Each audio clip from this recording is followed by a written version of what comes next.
Got a cell phone charger back there if you need one. Oh, okay. Going out to enjoy the nice cool weather today. Beautiful, huh? Yeah, you know, it was warm yesterday, which I'm more a fan of heat, but does this come through? No, I gotta grab it. Yeah. But I like it a little warmer, but it's nice, you know. I know we've got Gay Pride, so it's like gonna be nice and cool for everybody. It's not gonna be too hot, you know. Yeah, I'm the opposite. I hate the heat. Well, you're in the right place for it. You're definitely in the right place for it. Yeah. Are you from Chicago originally? Yep. Nice. I grew up in California, so I'm always cold. That's great. You got some cool new construction here. In wine country, if you're familiar with Northern California. Napa? Yeah, actually Santa Rosa. So Sonoma County. There's two parts of wine country, so I'm from the other one. But yeah, Napa's also really one. I was like about an hour from Napa. Yeah. What brought you here? My daughter, her mom is from here, and after we split up, she moved here with my daughter. And so I work from home. I work in tech, and I do comedy. So I was like, I can do that in Chicago. So Comedy, really? Where? The comedy I do kind of open mic stuff. When I first moved here, I was in Andersonville, and now I'm in Edgewater. So I just kind of go around like Hamburger Mary's. When it was here on Clark Street was like the first place I did stand up at, actually. You do like amateur or pro? Very amateur, very cool. amateur. Yeah, I'm not funny enough to get paid for it yet, so get there. I love stand-up comedy. Oh, me too. Who are some of your favorites? Shane.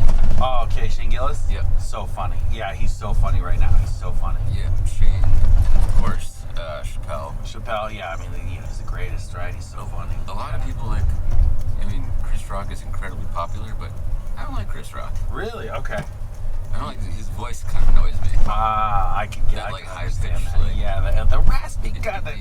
Yeah, I could see that. Cat Williams. Oh yeah, Cat's so funny. So funny. Of course, the late George Carlin. Darling, it's one of the best. I think he's on the Mount Rushmore. You know. Yeah, for sure. Yeah. Who else?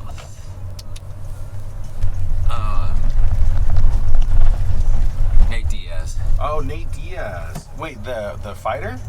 No. Oh shit. Bargatze. His name's Nate. Nate Bargatze. Yeah. Okay. Yeah. Okay. Yeah, Nate Bargatze's super funny. He's got a great delivery style. Yes, he yeah, does. He's really funny. Yeah, his slow delivery is. I really like that. Yeah. Jim Jefferies. Jim Jefferies is so good. He's so good. He does not give a fuck. He sends it. He just sends it. He knows what he's doing. He works clean with everybody says. So all his comedy is accessible, but it's just undeniably funny. He's just so funny. I think he's on tour with Seinfeld, or they were on tour for a bit. So, really? Yeah. Their comedy is like the opposite. Almost, it is. You're right. It is, but it's also it's clean comedy, so it's kind of everybody can open. Jim Jefferies? Yeah, Jim. Oh wait, no. Clean? Jim Gaffigan is what I was thinking. Oh, Jim okay. Jefferies, the Australian. Yeah. So funny. You're absolutely right. They would never be on the same stage together. You're absolutely right. Yes, Jim Jefferies is hilarious. He's so funny. He's an absolute riot. Yeah, he's so funny. And there's also something about like the Australian accent that just makes everything funnier. It really can. It really can, especially here. What are these people doing? There you go. Okay. Yeah, it definitely is. You know, obviously in America, we it's just a funny sounding accent. My kid, she told me this because she watches, Bluey, which is like an Australian comedy, or not comedy, cartoon, like with these like little blue dogs, and it's so popular that kids in like America speak with an Australian accent now. And she said, Daddy, it's easy. She's like, if you want to sound Australian, like and say, oh no, just say R and R faster. I'm like, R and R. Right? I'm like, oh, that's it. It is really easy. Yeah. I can do it. Yeah. Oh, yeah, I'm Australian, mate. Yeah, see, there you go. Yeah, I have Australian friends, so. Oh, nice. You can fall into it. I had, this was back when I was a lot cooler. I lived in Hollywood, and we had a guy that was staying with us for like 2 months, and he was from Australia. He was Chinese, but he was from Australia. So we had a Chinese-Australian accent. But right when we were leaving, he was like, okay, you know, he stayed with us for 2 months. He's like, all right, I'm going back to Australia. So like, we're going to have an Australia day. And we drank Foster's, which is not a beer they have in Australia. They actually hate it. It's really gross. Yeah, and so we all spoke with an Australian accent, and we all went to Outback Steakhouse, of course. And and the whole time we were talking with Australian accents, and like we were butchering it so bad, but the waitress like believed it. And then I started talking normal, and she's like, "Wait, I thought you were Australian." I was like, "None of us are except him." And she's like, "Oh, that's so fun." Yeah, but it was a great time. Yeah, I dated a girl that moved here when she was like 15, but she like, or no, sorry, no, like 10, and she lost her. She was embarrassed, and she didn't lose it, but she was embarrassed by her Australian accent, so she like really forced trying to speak like us. But like I just got a kick out of. Can you say like, I get some shrimp on a Barbie? Oh gosh. Just throw the standards out there. I get some shrimp on the Barbie. Oh, that's so funny. It is. Yeah. What's his name? Shane has a. Oh yeah, he has a great Australian accent too. He has a great bit about. He's like it could be like the worst thing ever. The worst thing ever happening, but if it's somebody with an Australian accent, it's still funny. It's yeah. Like, and I'm gonna push the limits here a little bit, but he says he's like, you could have been like in one of the towers on 9/11. Oh god.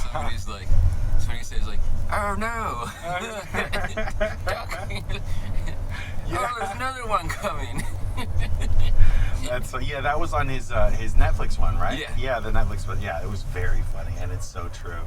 It's so true. That's a ballsy joke. It is, yeah, it was, and it pushed it, but it got the laugh. It was very funny because there was nothing pejorative about it. It was like, listen, this accent just makes everything sound great. Yeah. Which is a fact. And I mean, as an Uber driver, I talk to a lot of people. And I've met a lot of Australians, and in my life I've met a lot of Australians, and I've never met one that isn't cool. And I'm like, is it the accent or is it the personality? Is it the social of the people? I don't know, because they all seem great. Like I've never met an Australian that was a bad time. You know what I mean? So I've met some cunty ones. Oh, no. I had one friend who was like, I went to Australia and some chick punched me in the face. I was like, yeah, but you probably deserved that. That was all you, man. I'm on her side. I don't even know the story. Yeah, I do lots of sailboat racing, so I have that's how I have Australian friends. What is that? Silva racing? What is that? Sailboat racing? Oh, sailboat. Okay, all right. I was like, Silva? I don't know what that is, but I know what a sailboat is. Very cool. And so there's a lot of Australians that get into that out here? There aren't lots of Australians here, but there are Australians that fly in here. Okay. For like a sailing event, yeah. Nice, very cool. How long have you been a racer? Like 30 years. Oh, cool. So do you have your own boat now that winter's over? You can start having them out here. Do you have your own boat here on the lake, or where do you? In Belmont, yeah. Belmont, very cool. That's awesome. And so is a sailboat, I imagine, for racing, is that kind of like the standard? Like, I know there's like you see like the mini yachts out there. Is that a specific type of boat? A 40-foot boat. 40-foot boat. Yeah. Cool. Do you do solo, or do you have like a crew that you do it with? We sail with 10. Okay. So is that like 10 people? Yep.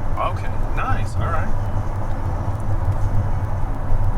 That's pretty fun. What's like the longest or furthest you've gone when you've done sailing? Well, actually, the reason for my trip to Belmont here today is that we're getting prepped for the Chicago Mac race, which is from Chicago to Mackinac Island.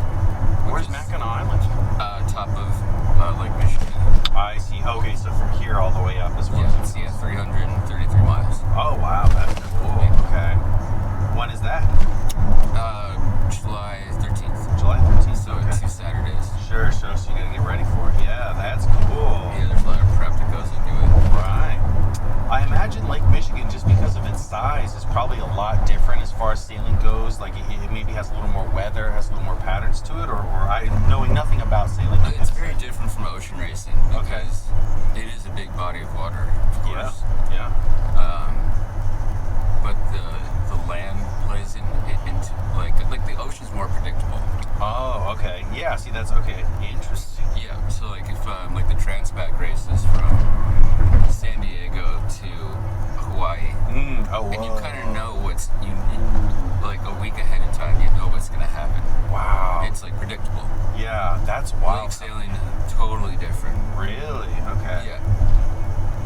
because the land might come up, it might be shorter, there might be you more might stuff. get like a 50-knot squall that comes out of nowhere. Okay. And that's stuff that doesn't happen on the ocean. I don't know what either of those words mean. The squall and knot. It's like you could be sailing in like 10 knots of breeze and like without any kind of warning, like just like a 50-knot puff. I see. Yeah. Okay, and so knots is like a speed measurement? Knots is a speed measurement. Okay, so something will be like 10 knot wind, and then it'll come even faster. So like a storm will just come out of nowhere on the lake? Yeah. Oh, wow. Okay, that's wild. Yeah, like downdrafts. Yeah. Yeah, it'll just... Yeah, it'll get to you before you're ready for it. Sure. Oh, wow. Yeah, okay. But then on an ocean, you're kind of, you know it's a little more predictable. You have more space, and it's not going to surprise you like that. That makes sense. How long is the sail from San Diego to Hawaii? I mean, I know that's like a 6-hour flight. I think it's like 2,300 miles. 2,300 miles? Yeah, okay, yeah. That's like, that's actually like if you were to drive from here to California, which I've done. But how long, like how much time does that take? Oh, it depends on the boat you're on. Okay, fair enough. Okay. I have a friend that's done a couple or a few. It's like 10 to 11 days. Oh, whoa, 10 to 11 days. Yeah, okay, that's what I was wondering about. I couldn't do that. Yeah, Thanks. that's intense. That's a That's lot. way too much. Wow. Yeah, that sounds like a lot. I imagine it's like a lot like running a marathon. Like it's an experience when you're doing it. Yeah, like I said, like with your knowing the boat you're on. Yeah. You have a pretty good guess within like 8 hours of how long it's going to take you to get there. Sure. But with Chicago to Mackinac Island race, you could be like on our boat. We could finish Sunday night. We could start Saturday afternoon, finish Sunday night. Sure. Or we could start Saturday afternoon and finish like early Tuesday morning. Whoa. So you just have no clue. Wow, yeah, I was gonna ask how long that is. So that's an overnight that keeps going. So are you a part of your crew? Are you working the full 24 hours on that to keep the speed up, to keep it going? You know, We do shifts, so we do four Yeah. on. So like there's 4 people on one shift, 4 people on the other shift, and then 2 people that are floating between 2 shifts. Yeah, in between. Yeah, that makes sense. Okay, wow. Oh, that's cool. And you have to, I imagine, the crew weight itself is probably something you take into consideration on the travel. You say, okay, we've got 10 people. Make sure everybody's good and lean, and then, no, I'm joking. What did you have for dinner before you showed up? Yeah, there's actually limits on crew weight. Oh, really? Yeah, oh, wow. Because you have a certificate because the boats are rated. Okay. So it's like a handicap race. Oh, okay. So because, we're a 40-foot boat competing against like a slightly faster, say 42-foot boat. It's not based on who beats who across the line, but time. So it's corrected. Your time is corrected. Okay. Does that make sense? Sure, based on your calculations or whatever. Sure, okay. So if you're working with this, then it's going to go a different measurement. Okay, that makes a lot of sense too. Right. That's it's like really a 40-foot boat can't compete line for line or against a 70-foot boat. Sure. So are these all 40-foot boats here then? Like no, sailboats? These are just, I don't know what these are. Oh, okay. I don't know distance. I'm like, I think 40-foot is like about a bus or a little longer than a bus. Probably, like a school bus. Yeah, school bus. Okay, school bus. Okay. So then, just trying to get the estimate on. Okay. Yeah, I think I've only been on a boat maybe twice in my entire life. Really? Yeah, I know I'm missing out. I'm very much missing out on it. Especially being from California. I guess you're kind of inland.